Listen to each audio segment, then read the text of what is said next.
xafladan oo si heer sare ah loo soo qaban qaabiyay ayaa waxa garaadka iyo xubnihii la socday ay ku amba baxeen magaalada Jigjiga waxaana safarkooda ka bilaabeen Jigjiga iyadoo oo ay wehelinayaan boqolaal qof oo lagu marti qaaday xafladda caleemasaarka garaadka waxaana ay sii mareen degmooyinka ama magaalooyinka Qabri Bayax Araarso oo caleemo qoye lagu soo dhaweeyay guud ahaan waftigii la socday waxaana sadiran lagu soo dhaweeyay magaalada Dhagaxbuur oo uu garaad Maxamuud garaad Dool garaad Xirsi uu ku sugnaa waqtigii qadada kadibna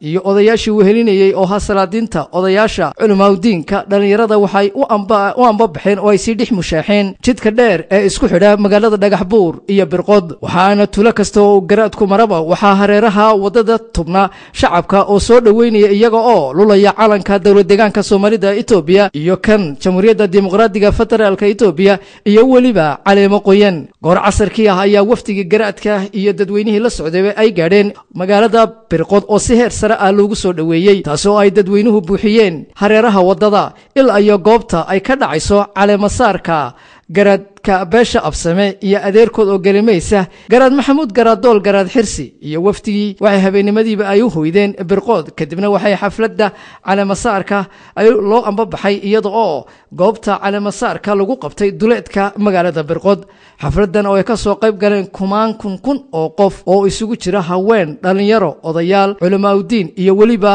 odayaasha magaca ku leh beelaha deegaanka Soomaalida wada degaa waxa wehelinaysay oo goobtaas iyaguna wacdare ka muujiyay kooxda fanka ee Liyuban waxaana bilaabmay hadal gaaban ay soo jeediyeen wakiil ka socday ama ku hadlaya magaca beelaha deegaanka Soomaalida Itoobiya wada degaa kadibna waxa la guda galay caleemasaarka iyo caana ku shubka garaadka beesha absame iyo adeerkood oo galimaysa garaad Maxamuud garaad Dool garaad Xirsi oo noqday garaad ay caleemasaareen beesha absame iyo adeerkood oo galimays laga bilaabo maanta